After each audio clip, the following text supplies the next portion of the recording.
प्यारे छात्रों, आज हम क्लास 12th के लिए सेकंड चैप्टर का अगला भाग शुरू करने के लिए जा रहे हैं, जिसमें कल हमने आपको मोललता और मोल प्रवास के बारे में बताया था। आज मैं आगे पढ़ेंगे विलेयता के बारे में। तो ध्यान देंगे विलेयता क्या है। विलेयता यानी देखो, जैसे कि ये हमारा था, जब कभी भी किसी भी विलेय हो गया इसका एक गुण, और विलेयता विलेय हो गया पदार्थ, मानो कोई एक चीज दूसरे में विलय हो जाए, घुल जाए, तो उसे हम क्या कहेंगे? विलेय कहेंगे। और उसके इस गुण को विलेयता यानी गुण दर्शा रहा है। विलेय होने का जो गुण है उसे हम क्या कहते हैं? विलेयता कहते हैं। मानो हम कह दें कि किसी निश्चित ताप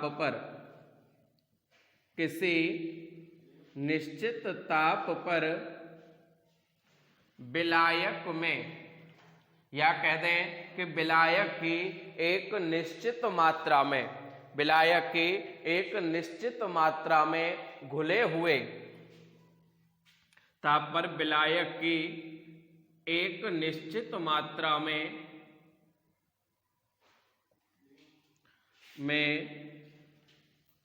घुले हुए पदार्थ की मात्रा को विलेयता कहते हैं। विलेयता क्या है? किसी निश्चित ताप पर विलायक की निश्चित मात्रा। अब देखिए, ताप भी निश्चित होना चाहिए, विलायक की निश्चित मात्रा भी होनी चाहिए। उसमें विलेय पदार्थ की जितनी मात्रा घुल जाए, विलेय पदार्थ की जितनी मात्रा घुल जाए, उसी को हम विलेयता कहेंगे। समझ में आ गया होगा? तो ये जो होता है विलेयता, विलेयता मुख्यतः 3 चीजों पर निर्भर करती है, 3 टॉपिक पर निर्भर करती है। पहला है विलेय या विलायक की प्रकृति पर, यानी विलेय और विलायक की प्रकृति कैसी। हम कहते हैं तेल में जल को घोल दो तो घुलेगा ही नहीं। जब नहीं घुलेगा तो क्या होगा? वहां पर विलेयता प्रकट नहीं होगी। भाई, ये डिपेंड किस पे करता है? दोनों की प्रकृति पर। यदि दोनों ही घुलनशील हैं तो अधिक मात्रा में घुल जाएंगे, कम घुलनशील हैं तो कम मात्रा में घुलेंगे। तो यानी पहला टॉपिक है हमारा कि विलेयता किस पर निर्भर करती है? विलेय या विलायक की प्रकृति पर। नंबर 2 बात करें तो ताप पर। भाई, हम ताप पर बात करें तो कह सकते हैं कि माना 1 लीटर जल में हम 500 ग्राम चीनी सामान्य ताप पर घोल सकते हैं। परंतु यदि हम 1 लीटर जल में और 800 ग्राम चीनी को घोलना चाहें तो घुल जाएगी? नहीं घुलेगी। परंतु यदि इसका ताप बढ़ा दिया जाए, इसे गर्म करें, तो ये आसानी से घुल जाएगी। तो यानी ताप का भी विलेयता पर प्रभाव पड़ता है। तो कह सकते हैं कि ताप के साथ साथ विलेयता भी बढ़ती है। और नंबर 3 आता है दाब पर। यानी विलेयता के जो 3 कारण हैं, उनका जो प्रभाव पड़ता है विलेयता पर, वो है, पहला है विलेय या विलायक की प्रकृति का, दूसरा है ताप का, और तीसरा है दाब का। तो इन 3 चीजों का विलेयता पर प्रभाव पड़ता है। तो इसके आगे हम बात करते हैं, आता है हमारा हेनरी का नियम। क्योंकि जो विलेयता है वो गैस की गैस में विलेयता, गैस की द्रव में विलेयता, कई प्रकार के नियम होते हैं, जिनमें प्रमुख है हमारा हेनरी का नियम। हेनरी का नियम। तो जो हेनरी का नियम है वो क्या है?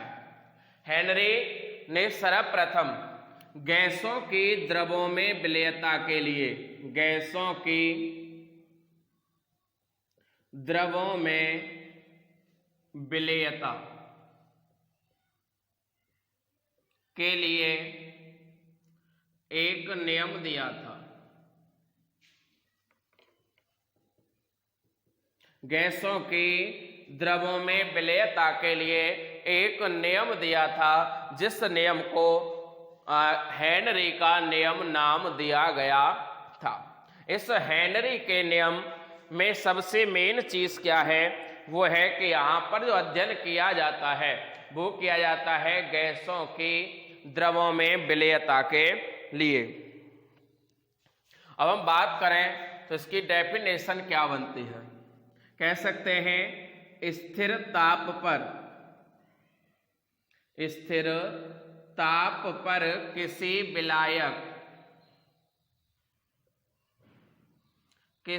विलायक में घुली हुई गैस की मात्रा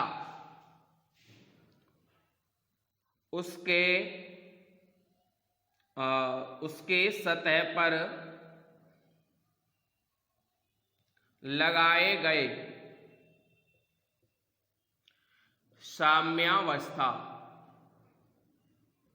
में दाब के समानुपाती होती है। स्थिर ताप पर किसी विलायक में घुली हुई स्थिर ताप पर किसी विलायक में घुली हुई किसी गैस की मात्रा, उसमें घुली हुई गैस की मात्रा उसकी सतह पर साम्यावस्था में लगाए गए दाब के समानुपाती होती है। भाई ये नियम किसका था? हेनरी ने नियम दिया था गैसों की द्रवों में विलेयता के लिए, और उन्होंने बताया था कि यदि ताप स्थिर है, ताप क्या है? स्थिर है, और स्थिर ताप में यदि किसी विलायक में घुली हुई गैस की मात्रा या गैस का आयतन साम्यावस्था में, यानी अवस्था क्या होनी चाहिए? समान अवस्था में, उसके क्या होता है? समानुपाती। देखो समझ लें, समानुपाती का मतलब है कि दो अनुपातों का समान मात्रा में बढ़ना। मानो 1:2 है, और हमने 2 से गुणा इसमें कर दिया, तो इसमें भी क्या करना पड़ेगा? 2 से 2 दूनी 4, यानी काटने के बाद हर बार 1:2 ही आना चाहिए।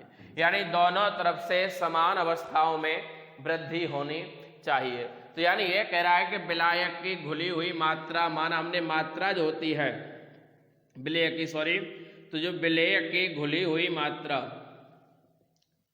मात्रा समानुपाती होती है लगाए गए दाब के, तो हम कह सकते हैं कि P यानी जो दाब है वो समानुपाती होता है विलेयक की मात्रा के, या हम कह सकते हैं विलेयक की मात्रा W बराबर समानुपाती होती है दाब के। अब यदि हम इसको ऐसे कह सकते हैं कि W बराबर KP, वही W बराबर KP, जहां K एक स्थिरांक है,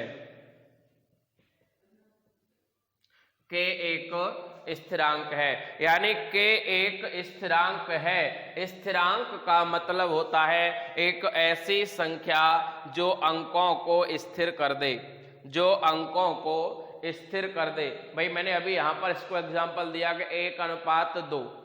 अब ऐसी कोई संख्या मिलाएं कि इसको भी 2 बना दे, 1 को 2 बना दे, इसमें हम 1 जोड़ दें या 2 से गुणा कर दें, दोनों बराबर हो जाएंगे, तो वही संख्या क्या कहलाएगी?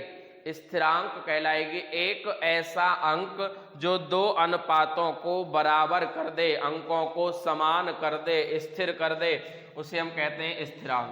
तो यह हम कह सकते हैं कि W/P बराबर K, यानी P का यहाँ गुणा हो रहा था, इधर क्या हो गया? भाग। यानी स्थिरांक जो बनेगा हेनरी के अकॉर्डिंग जो स्थिरांक बनेगा वो होगा कि विलेय की मात्रा बटे दाब, तो हेनरी का नियम हमारा जो डिपेंड करता है वो करता है गैसों की द्रवों में विलेयता पर।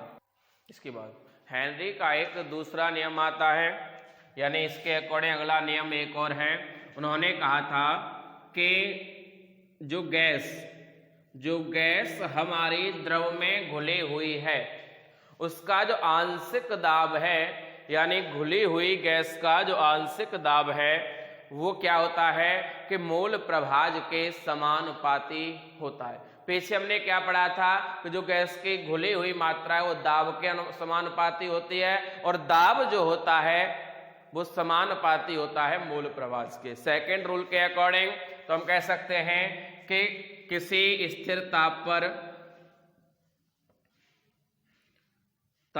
पर गैस की घुली मात्रा का आंशिक दाब मूल प्रभाज के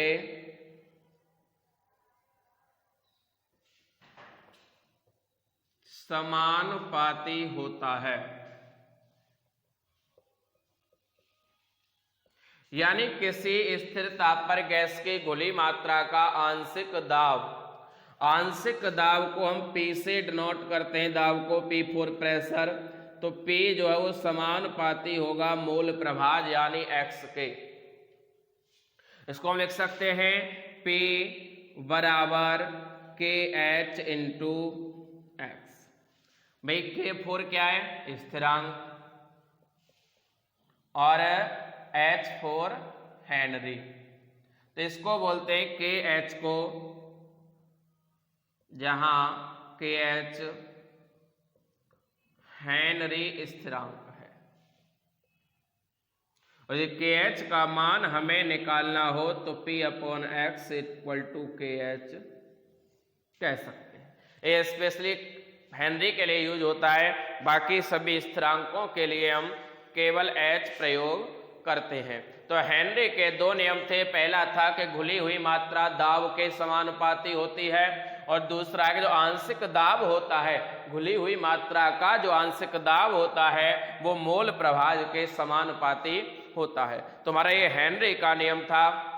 इसके बारे में और आगे आप किताब से अवश्य पढ़ते रहें, किताबों का प्रयोग अवश्य करें साथ साथ में। अब हेनरी के बाद हम बात करते हैं राउल्ट के नियम की। तो राउल्ट का जो नियम है वो हेनरी से लगभग मिलता जुलता है, बट यहाँ पर हेनरी का जो नियम था वो गैसों की द्रवों में विलेयता के लिए था, और ये द्रव की द्रव में विलेयता के लिए दिया जाता है। तो हम बात करते हैं कि एक निश्चित ताप पर किसी विलयन के प्रत्येक वाष्पशील अवयव का आंशिक वाष्प दाब, वहां गैस का और यहाँ वाष्पशील। अब वाष्पशील से समझ सकते हैं कि कोई भी द्रव है जब वो गैस में परिवर्तित हो रहा है तो वो कौन सा होगा? वाष्पशील ही होगा। वह जिसकी भाप बन सकती है, जो वाष्प में परिवर्तित हो सकता है, वही क्या कहलाएगा? वाष्पशील कहलाएगा। तो वाष्पशील अवयव का आंशिक वाष्प दाब इसके मूल प्रभाज के समानुपाती होता है। तो हम कह सकते हैं कि आंशिक वाष्प दाब, यानी भाई यहाँ पे एक दो पदार्थ हो गए, दाब को P से डिनोट करते हैं, और ये तो मैं हेनरी में भी पढ़ चुके हैं ना मूल प्रभाज के लिए। बट यहाँ क्या है कि दो अलग अलग पदार्थों के लिए भी तुलना की जाती है। तो हमने पहला पदार्थ Pa मान लिया और दूसरा ये हो गया XA के। इसी प्रकार PV समानुपाती हो जाएगा XB के। X तो आप जानते हैं ये क्या है? मूल प्रभाज। X क्या होता है? मूल प्रभाज। और X बराबर होता है N बटे N प्लस कैपिटल N कह सकते हैं विलायक को, या हम कहें कि X से बराबर होता है Na upon Na plus Nb। इसी प्रकार XB बराबर होता है Nb upon Na plus N। यानी मूल प्रभाज क्या होता है? विलेय और विलायक के मोलों की संख्या तथा कुल मिश्रण के मोलों की संख्या का अनुपात क्या कहलाता है?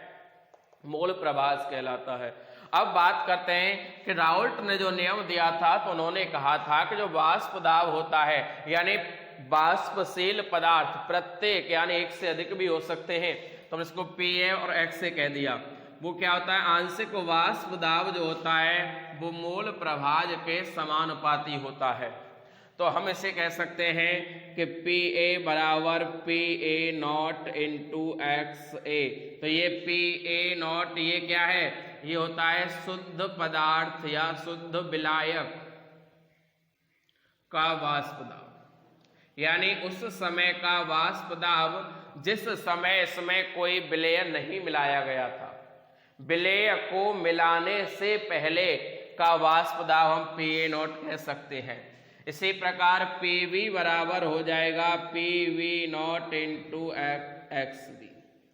और हम राउल्ट का नियम ये भी कहता है कि जो वाष्प दाब होता है यानी कुल मिश्रण का वाष्प दाब जो होता है वो विलेय और विलायक दोनों के वाष्प दाब के बराबर होता है। यानी जो विलयन का वाष्प दाब होता है वो विलेय और विलायक दोनों के योगफल के बराबर होता है। तो हम कह सकते हैं कि P बराबर पी ए का वैल्यू क्या है, P A not into X A plus P we naught into X B. ये हो गया हमारा P का मान।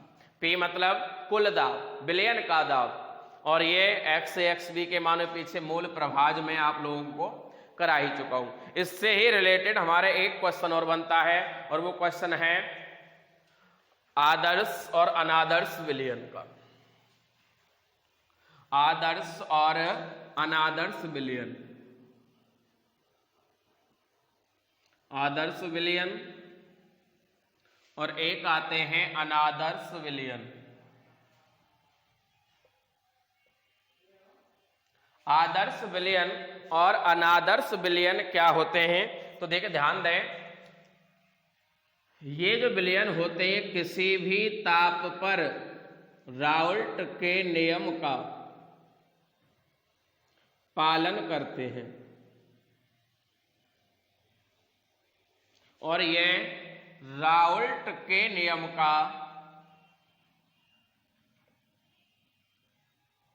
पालन नहीं करते, पालन नहीं करते।